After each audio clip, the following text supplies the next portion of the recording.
Welcome back to the Deep Dive. I'm really glad you could join us again. We've got another stack of your sources here, and today, well, we're digging into something huge. Solar energy. Yeah, it really is everywhere now, isn't it? It is, and there's a lot of noise around it. So our mission today is simple. Cut through that noise. Yeah. We want to distill the really important stuff from the material you sent, give you a clear picture of how solar works, the good, the bad, and where it's all heading. Exactly. Think of it as your shortcut to getting genuinely up to speed. Right. Because understanding solar, it feels more relevant than ever. Oh, absolutely. It's not just tech talk. It's about empowering you, the listener, with really valuable knowledge. Energy choices matter more and more. And, just to set the stage, think about this. The sun pours more energy onto Earth in a single hour than the entire world uses in a year. That's just, wow, hard to even grasp. It is. So the real challenge, and what we'll get into, is how we tap into even a tiny fraction of that effectively. Okay, so let's start there. We all hear solar energy, but what are we really talking about fundamentally? Well, at its heart, it's just the sun's light and heat. Radiant energy. Simple as that. But the magic is using it. Precisely. What makes it compelling isn't just that it's clean and, basically endless. It's how versatile it is. We can use it to make electricity, sure, Right. but also for heating, powering all sorts of devices. It's about converting that raw solar energy into forms we can use. Okay, so we have this amazing source. How do we actually grab it? What are the main ways, the technologies we use? Right, good question. We generally talk about three main categories for capturing the sun's radiation. Each works a bit differently. First up, the ones most people picture.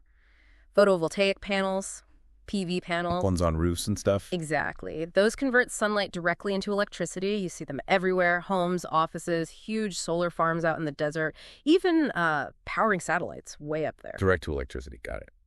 What's number two? Second, we have solar thermal collectors. Now, these are different. They use sunlight specifically to heat something, usually water or air. So not electricity necessarily. Not directly, no. Think solar water heaters on rooftops. That's solar thermal. Or sometimes larger systems for heating buildings or for industrial processes that need heat. It's about capturing the warmth. Okay, PV for electricity, thermal for heat, and the third type. The third one is concentrated solar power, or CSP. These are usually, well, they're big, utility-scale plants. They use mirrors, sometimes thousands of them, or lenses to focus sunlight onto a really small area. Like a giant magnifying glass. Sort of, yeah. But much more sophisticated, this creates incredibly high temperatures. We're talking like potentially over 1,000 degrees Fahrenheit. Oh. Yeah.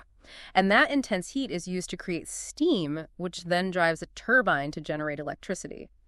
Just like a conventional power plant, but, the heat source is the sun, so no emissions. And I heard some of those can store heat. That's a key advantage of some CSP designs.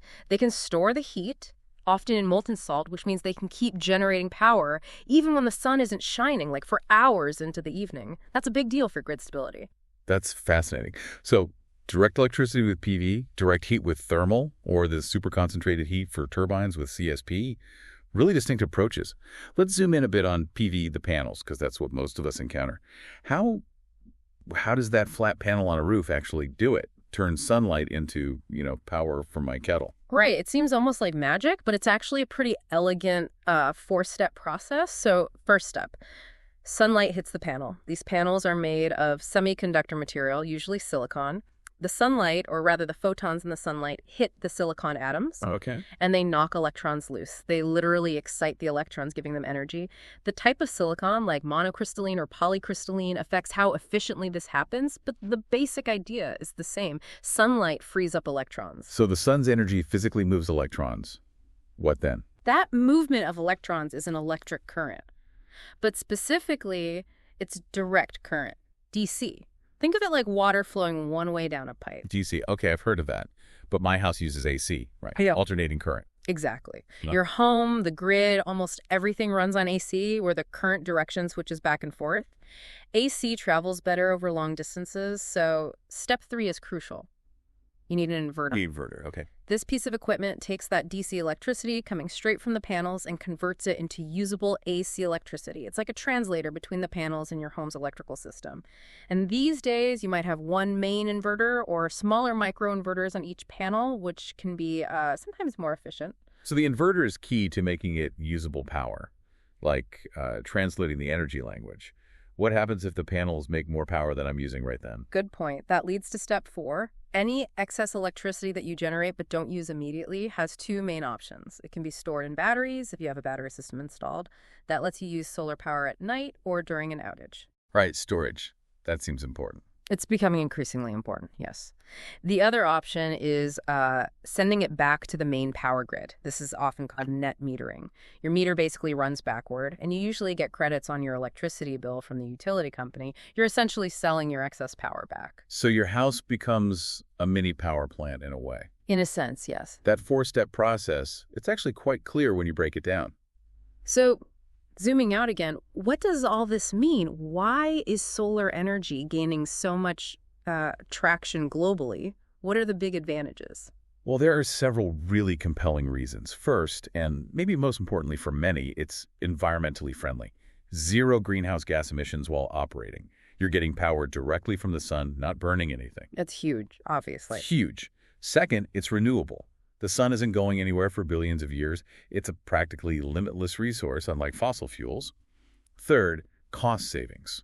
This is a big driver for homeowners and businesses. Right, the electricity bills. Exactly. There's an upfront cost. Yes, we'll get to that. But over the lifetime of the system, you save significantly on electricity costs. And the payback periods, how long it takes for the system to pay for itself, have been dropping dramatically. In some places, it's now down to like 5-7 years. That's often a better return than, say, traditional investment. Oh, 5-7 years is much faster than it used to be. Much faster. Then there's scalability. You can put a small system on a single home or build absolutely massive solar farms covering square miles. It works at different scales. And finally, once installed, solar panels generally have low maintenance costs.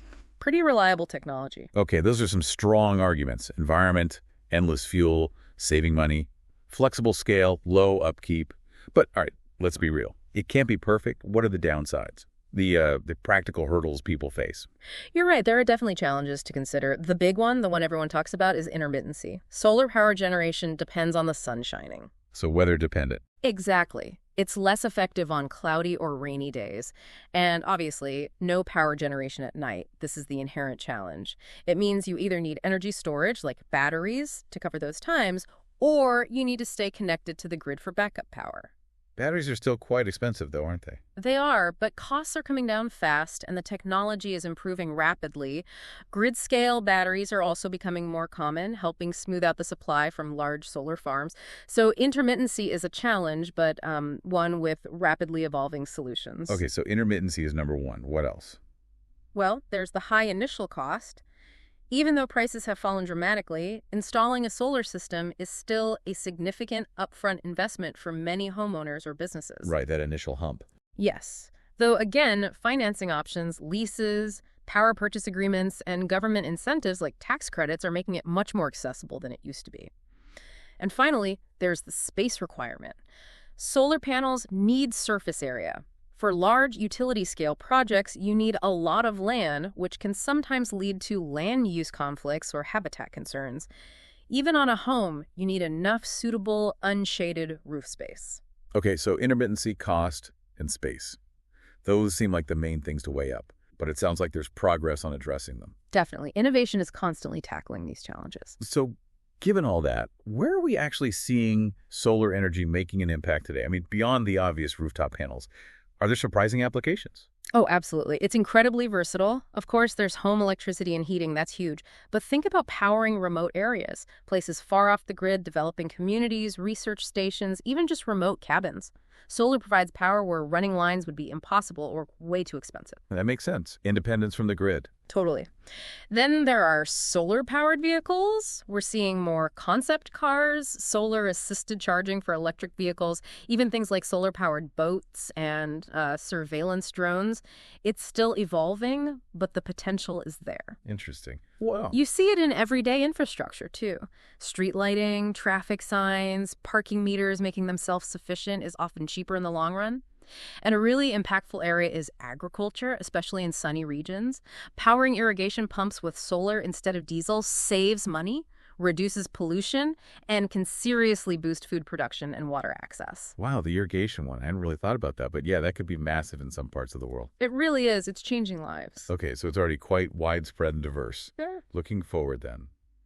Where's this all going? What's exciting on the horizon for solar? The future looks incredibly bright, pardon the pun. Seriously, though, several key trends are driving things forward. First, as we mentioned, the costs just keep falling. Manufacturing gets more efficient, scale increases, technology improves. Solar is becoming, or already is, the cheapest form of new electricity generation in many parts of the world. Cheaper than fossil fuels. In many cases, yes, for new installations over their lifetime. Second, the integration with battery storage is getting much better and cheaper. This directly tackles the intermittency problem, making solar a more reliable 247 source. And alongside that, better integration into smart grids. Smart grids, what does that mean exactly? Basically, grids that use digital communication technology to react in real time to changes in energy demand and supply. Solar, especially combined with storage, can play a huge role in making grids more flexible, resilient, and efficient. Think coordinating millions of homes with solar and batteries. Okay, so costs down, storage up, smarter grids. What else? Well, there's a huge push from governments and industries.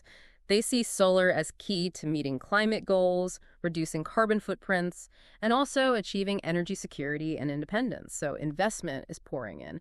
And we're also seeing constant innovation in the technology itself, more efficient panels that work better in low light, even transparent or flexible solar cells that could be integrated into windows or building materials. Flexible solar cells. That sounds like sci-fi. It's getting closer to reality. The pace of innovation is really quite something. It really is. Yeah. And connecting those falling costs and better storage.